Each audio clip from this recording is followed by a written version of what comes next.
Hello and welcome back to my back deck. As I mentioned in previous videos, I was going to start doing some garden tours this week because cloudy and rainy, but it's not raining right now. So I thought now would be a good time to break out the camera, get out here and show you what's going on. Let's start at that end. Right here, I have my rail box of nasturtium, moonlight nasturtium.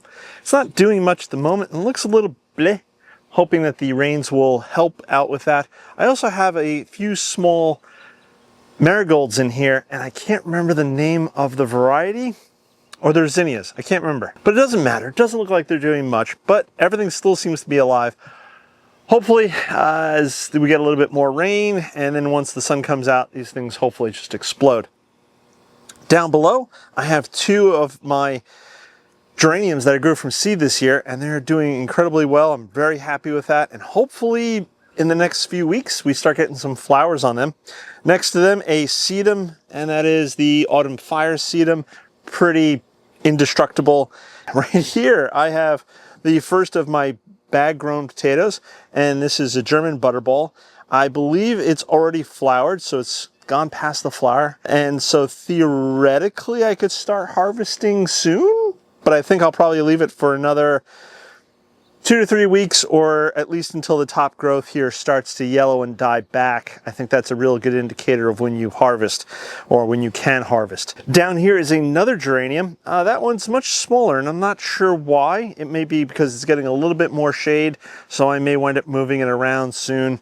Behind it, believe it or not, is a dahlia, but it's not flowering, and I'm not sure if it's a mixed dahlia, so I don't know what kind of flower it's going to have, but it's still alive and it's doing its thing. Up here I have I think it's a zinnia. Oh, Profusion Red Zinnia. That's what's growing here and also here. So it'll get to about 1 foot tall, put on, I believe, small red flowers. So Profusion Red Zinnia, that's what's growing. As you can see, there's many more bags of potatoes. Wrapping around here in this corner, my clary sage is getting much larger. Down here, I have a globe thistle. Still alive, not doing much. Maybe it'll spring to life after the next few days of rains. And then once the sun comes out. Back here, I have a pampas grass, and it's hanging in there, although I'm a little surprised it's not putting on as much growth as I thought it would. But again, maybe with the rain, it'll start springing more to life. Here's another one of my geraniums. Again, kind of small, so I'm thinking maybe it's a little lack of sunlight, but it's definitely bigger than the one over there. A couple more potatoes, and these have also gone over to flower, and the flowers are done, so that's good. Top growth all looks really good, so hopefully in the next 2 to 3 weeks, maybe a month, I'll be harvesting them. Again, I'm thinking I'm going to wait till the top growth starts going yellow and going over. Next to it here, I have my blueberry bush, which has put on a lot of blueberries, which aren't really, a couple are starting to turn blue. Hopefully they'll be ripening very soon, and then my wife can start enjoying blueberries. Right here, I have a angel wings. This was a Proven Winners thing, and I forget, it's also called something like sea cabbage. Potted this up a while ago. It was an extra that my wife had purchased, so I potted it up, and it's doing really well. It's this plant apparently is very, very tough. I recently saw Laura on Garden Answer. She got some of these as well. It can deal with drought, it can deal with damp conditions, and actually I kind of like the texture on the leaves. It's very smooth and silky. It's funny. Anyhoot, over here I have a, what do they call this thing again? Mexican scar plant. Cofrea. Had this in the pot last year, overwintered in the greenhouse, and it's putting new growth on. A few more pot bags of potatoes, and hopefully you guys can see these. This one right here is still flowering. Right here, I have a pineapple sage, and it's just got done flowering, and I'm not sure if I should cut it back or how I should handle it now that it's done flowering. Maybe I will cut it back so maybe it throws out, it gets bushier and throws out more flowers. I'm not 100% sure how the pineapple sage works. I hope it's similar to many of the other sages. Right here is my very sick and sad looking spoon tomato. And I'm not sure why. It's put on flowers, it's put on some fruit, but it just looks very sick. And I've given it some tomato fertilizer, but it's, I don't know. Maybe growing this variety of tomato in a pot, not so good. Not sure. Right down here, I have a David Howard Dahlia. It's doing pretty well. It's growing, it's thriving, so that's always a plus. It should get to about yay tall, and because it's in a pot, I don't know, maybe it'll just take its time and grow and then finally flower in and around fall. I'm not sure, but we will see. Again, we have more days of rain coming. Tucked in next to it over here is a watercolor dahlia. This one has flowered several times already. I've already been pinching off flowers. The colors have been yellow, orange, a little peach, so that's been fun, and it's doing pretty well. Right here I have a hummingbird forest fire salvia. It's not done much. It is growing, which is good, and hopefully it will get yay tall and flower by the end of the summer. Aloe plant, a few more sedums. This is my Earth Angel rose, and you could see just throwing up some tall shoots, but we do have a rose, and it has been blooming, which is great. My moonflower right here, doing quite well, starting to crawl up the trellis, and with all this rain, hopefully the pot gets good soaking, and when the sun comes back out, which I think is supposed to be like Friday, Saturday, Sunday, somewhere in that neck of the woods, again, with all these plants getting all this moisture, hopefully it'll just explode and climb to the top pretty quickly. Down here is my experiment with trying to grow a tomato inside this bag here to prevent some of the bugs from getting to my fruit. This is a mortgage lifter tomato. Now this tomato should grow, it could grow to as tall as 6 foot tall, but I'm going to keep it in the bag. I'm going to try to keep it stunted a bit, but it is putting on flowers. And again, this is an experiment to see how this all works out. If it works out well growing in the grow bag, and I can keep the insects off of the fruit once it starts producing fruit, then in the future, next year, maybe I'll do something much bigger and taller that I can then grow the plant on to a fuller size. Right over here, I have a leftover Super Tunia from last year. Potted it up. It's been doing pretty well. Gives some splash of color to the back area over here. I got a little Batoni back here, English lavender. It's getting very bushy, but not very tall. Pineapple sage cutting that I took. This one has taken, and it's looking pretty good. My Aztec lily, still alive, haven't killed yet. That's a plus. A few more sedums. A blue cloud Transylvania sage. That one's doing really well. It hasn't flowered yet, but it's still alive, and I haven't killed it. Over on this table here, I have a hot lip salvia, and it's doing quite well. It's been flowering, which is very nice.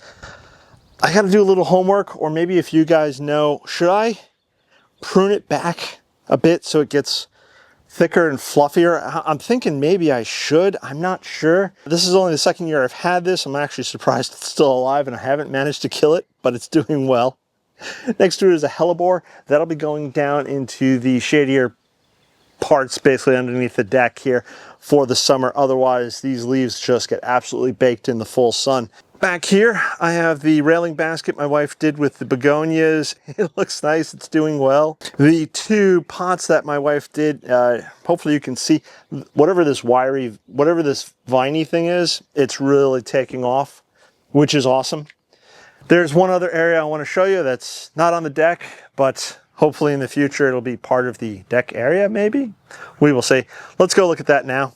As I previously mentioned in another video, the plan for this entire space is to eventually turn it into another seating area. So all this pea gravel is going to go away. I'm making my own paving slabs, which are smooth. It's meant to replicate the sort of the Spanish tiles you see in a hacienda courtyard, I think that's the right word, hacienda courtyard, or Mediterranean courtyard kind of thing, where they have the smooth tiles for the paving. So that's what that's meant to simulate there. And I just have to make another couple of hundred of them. So,